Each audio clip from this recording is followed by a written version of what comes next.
Baru-baru ini ramai dibicarakan soal Greenland yang ingin diambil alih oleh Amerika Serikat. Pertanyaannya, mengapa tiba-tiba Amerika Serikat ingin mengambil alih wilayah tersebut? Yuk, mari kita lihat sejarahnya. Greenland merupakan pulau terbesar di dunia yang bukan benua. Meski letaknya jauh dari Eropa, wilayah ini hingga kini masih menjadi bagian dari Kerajaan Denmark. Hubungan Greenland dan Denmark bukan terbentuk secara tiba-tiba.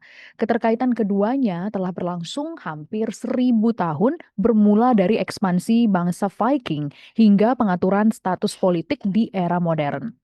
Lalu bagaimana sejarah Greenland bisa menjadi milik Denmark kala itu dan mengapa Presiden Amerika Serikat Donald Trump ingin mengambil alih wilayah tersebut? Menurut pemerintah Denmark, keterkaitan Greenland dengan Denmark berawal dari kedatangan bangsa Norse pada abad ke-10. Kelompok Viking yang dipimpin oleh Erik the Red menetap di Greenland bagian selatan pada sekitar tahun 1200-an. Pada era modern, Greenland secara resmi menjadi koloni Denmark hingga tahun 1953. Setelah itu, statusnya berubah menjadi distrik Denmark, bukan lagi koloni. Perubahan ini menandai langkah awal menuju pengakuan hak politik yang lebih besar bagi penduduk Greenland tanpa sepenuhnya lepas dari negara Denmark. Tonggak penting berikutnya terjadi pada tahun 1979 ketika Greenland kala itu memperoleh hak pemerintahan sendiri atau Home Rule. Hak ini diperluas melalui Self-Government Act yang disetujui lewat referendum pada tahun 2009. Nah, melalui aturan itu, Greenland memiliki kewenangan luas dalam mengatur urusan dalam negerinya, termasuk pendidikan, kesehatan, dan bahasa resmi yang ditetapkan sebagai bahasa Greenlandic.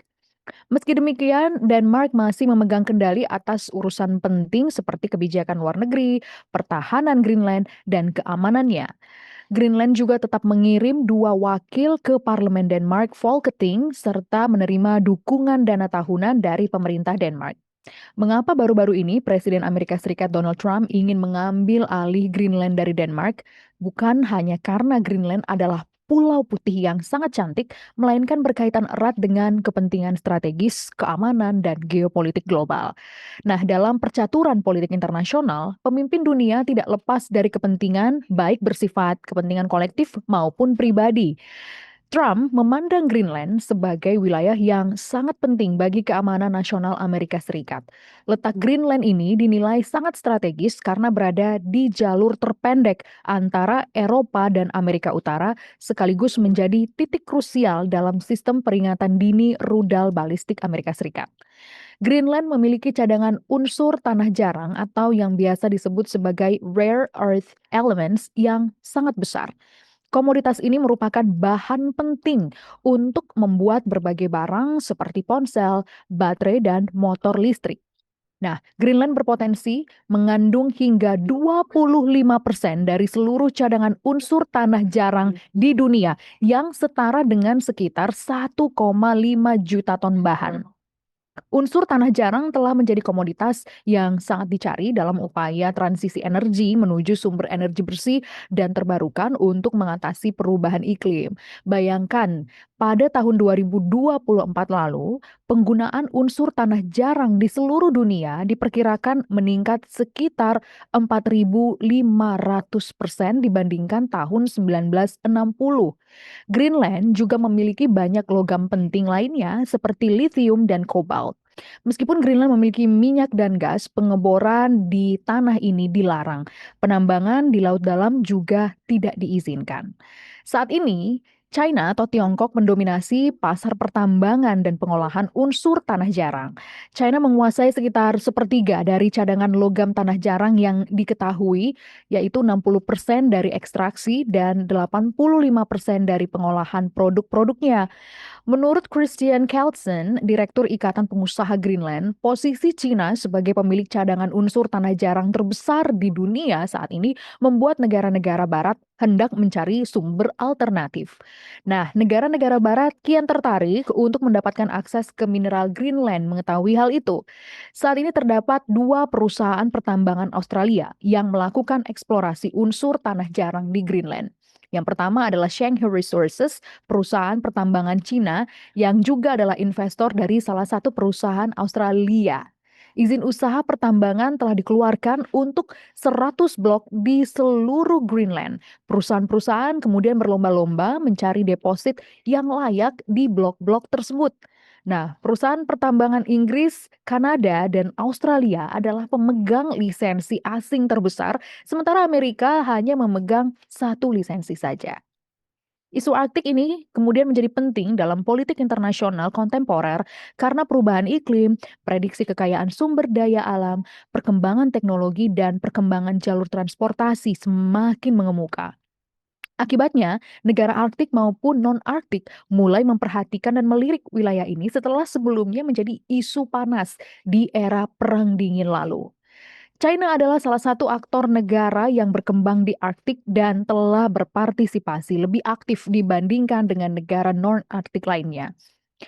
Amerika Serikat yang tidak senang dengan itu juga melihat Greenland sebagai kunci pengaruh di kawasan Arktik yang semakin diperebutkan oleh negara-negara besar seperti Rusia dan China. Ketertarikan Amerika Serikat terhadap Greenland bukanlah fenomena baru yang muncul secara tiba-tiba di era modern seperti yang kita baru saja dengarkan beberapa waktu ini.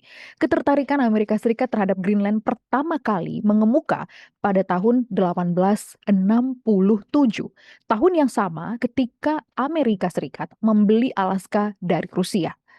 Pada periode ini, Amerika sedang berada dalam fase ekspansi teritorial dan konsolidasi kekuatan sebagai negara besar yang baru saja bangkit pasca Perang Saudara.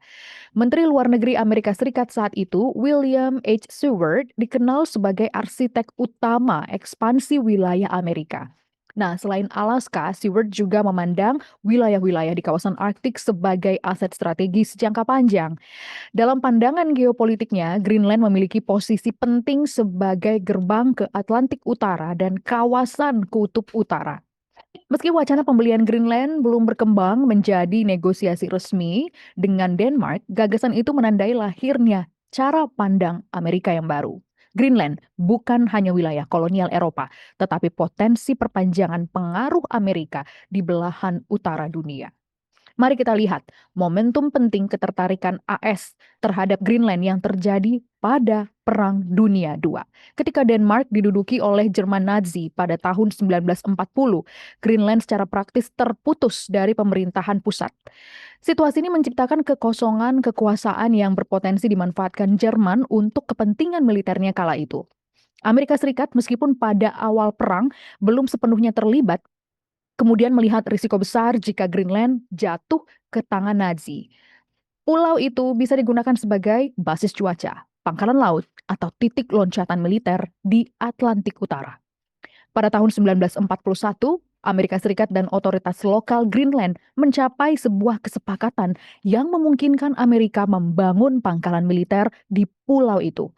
Pangkalan-pangkalan ini berfungsi untuk mengamankan jalur pelayaran Atlantik Utara, menyediakan data cuaca penting bagi operasi militer sekutu, mencegah ekspansi militer Jerman di kawasan Arktik. Sejak saat itulah kehadiran militer AS di Greenland menjadi fakta geopolitik yang sulit dipisahkan dari sejarah Pulau Greenland. Perang Dunia II mengubah Greenland dari wilayah pinggiran menjadi aset strategis utama. Kemudian pada tahun 1946, Presiden Amerika Serikat Harry S. Truman secara resmi mengajukan tawaran untuk membeli Greenland dari Denmark dengan nilai sekitar 100 juta dolar AS dalam bentuk emas. Tawaran ini mencerminkan keyakinan Amerika bahwa Greenland memiliki nilai strategis permanen, terutama dalam menghadapi ancaman Uni Soviet. Denmark kemudian menolak tawaran tersebut dengan menegaskan bahwa Greenland adalah bagian yang tak terpisahkan dari wilayah kerajaan Denmark. Namun penolakan ini tidak berarti berakhirnya pengaruh Amerika Serikat di wilayah itu. Sebaliknya, Denmark membuka ruang kerjasama pertahanan yang luas dengan Amerika Serikat. Selama Perang Dingin, posisi Greenland semakin krusial dalam strategi pertahanan Amerika Serikat. Letaknya yang berada di jalur terpendek antara Amerika Utara dan Uni Soviet menjadikan pulau ini sangat ideal untuk sistem peringatan dini serangan nuklir. Amerika membangun pangkalan udara Thule pada awal 1950-an yang kini dikenal sebagai Petovic Space Base. Pangkalan ini berfungsi sebagai sistem radar peringatan dini rudal balistik, pusat pengawasan aktivitas udara dan ruang angkasa, bagian dari jaringan pertahanan nuklir Amerika Serikat.